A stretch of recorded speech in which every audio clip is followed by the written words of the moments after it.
Bonjour à tous, c'est Nicolas Pomarède. Alors aujourd'hui je vais vous montrer comment prendre le contre-pied sur les marchés financiers, comment prendre le contre-pied en trading alors que rien n'indique de prendre ce chemin-là.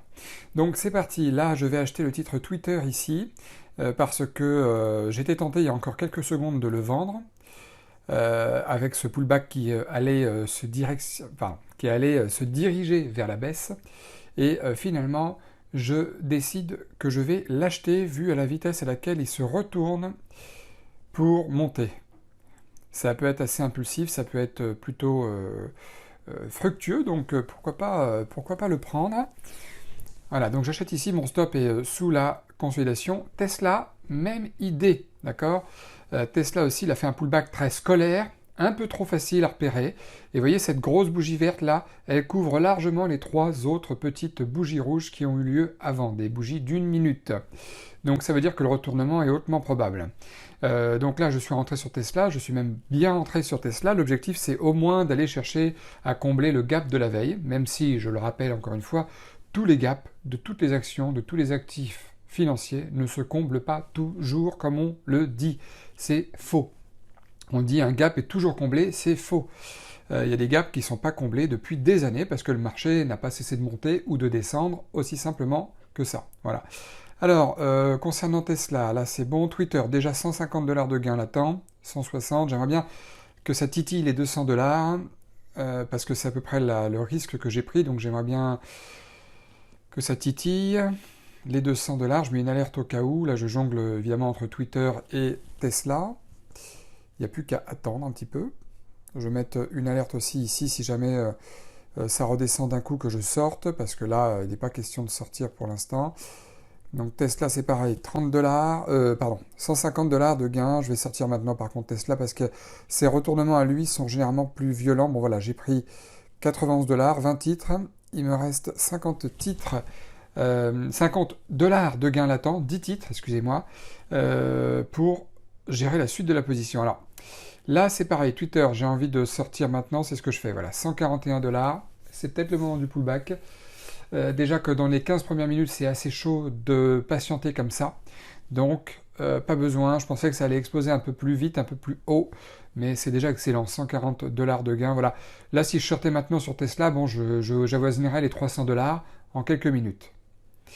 Du coup, comme Tesla, j'ai pris une partie de bénéfices, j'ai mis une target plus haute. Vous voyez là, les gens sont en train de shorter alors que le marché continue de remonter. Et si ça casse les 630 $, le niveau graphique sur Tesla, je vais racheter 10 titres, c'est fait. Donc total, j'ai 20 titres.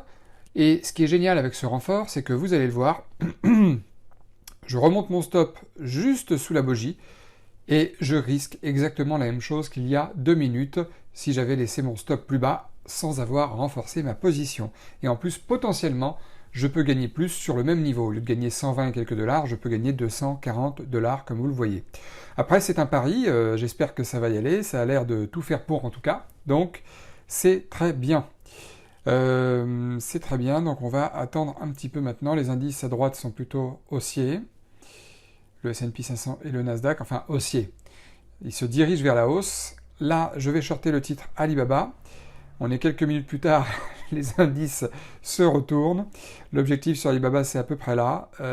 J'ai pris 200 titres, j'ai pris une taille de position assez importante sur Alibaba en fin de compte. Normalement, j'aurais dû prendre une centaine de titres, mais c'est pas grave. Je vais pas tarder à sortir parce que Alibaba, il est pareil, il est assez piégeux, c'est une blue chip. Mais là, je l'ai pris parce que, voilà, je sors très rapidement, voilà, 89-90 $ de gain. Je sors rapidement parce que c'est pas le point d'entrée, mon point d'entrée, c'était pas le préféré de tous mes points d'entrée. Voilà. Twitter, bon finalement il était monté plus haut au départ, mais encore fallait le savoir, fallait tenir le coup. Là je vais reprendre Twitter parce qu'il fait un très beau pullback piégeux en ma faveur là, ici, voilà, avec un stop évidemment sous la petite bougie. Donc là c'est excellent, j'aimerais juste que ça casse le plus haut de Twitter, c'est-à-dire les 61,35, le plus haut en intraday sur Twitter. Là, les configurations de marché sont délicates aujourd'hui, depuis quelques jours d'ailleurs, parce que la plupart des marchés, même haussiers, comme comme Facebook, comme Apple, tout ça, sont en train de corriger petit à petit. Les indices corrigent un petit peu aussi, ils savent pas trop ce qu'ils font, voilà. Donc, c'est pas les conditions les plus idéales, les conditions de continuation les plus parfaites, les plus beaux. Je sais bien que c'est pas là que j'aurai les plus beaux mouvements, mais par contre, il y a toujours des setups intéressants, psychologiques, techniques, comme celui-là sur Twitter, qui sont à prendre, quoi, tout simplement. Là, je viens d'alléger de 100 titres ma position sur Twitter, parce que c'est pareil, je sais pas pourquoi, là, j'ai été un peu gourmand sur les, sur les tailles de position, et je préfère toujours garder à peu près le même niveau de risque quand je le décide. À droite, les indices ont l'air de corriger à la hausse, donc c'est tant mieux. Bon, on se retrouve quelques minutes plus tard sur Twitter, les indices cassent leur plus haut, ça c'est bien. Je mets exprès, vous avez vu, mon unité de temps de timing, comme là sur Twitter, sur une unité de temps 1 minute, c'est-à-dire que chaque bougie représente 1 minute de cotation, alors que les indices à droite sont sur des unités de temps 5 minutes. Bah, pourquoi je mets 5 minutes à droite et pas 1 minute comme les autres choses? Sur les indices, je mets 5 minutes parce que c'est exactement avec la même unité de temps que les professionnels, les institutionnels, les banques regardent bouger les indices. D'accord? Donc je les mets sous une même taille, sous un même format qu'eux, tout simplement pour voir au même moment ce que voient sur les indices. Alors bon, Twitter, là je vais pas tarder à sortir parce qu'il est vraiment un peu mou le titre. Et que, comme je vous l'ai dit, c'est pas une journée très impulsive plus que ça. Voilà, 60 et quelques dollars de plus. 60 dollars, voilà. Donc total 194 dollars sur Twitter. C'est pas mal du tout. Bon, résultat des courses, pas mal de trades. Enfin, pas mal d'ordres passés. Plus de vert que de rouge, c'est très bien. 15h10, il est 15h10, il est 15h10, voilà, 40 minutes après l'ouverture.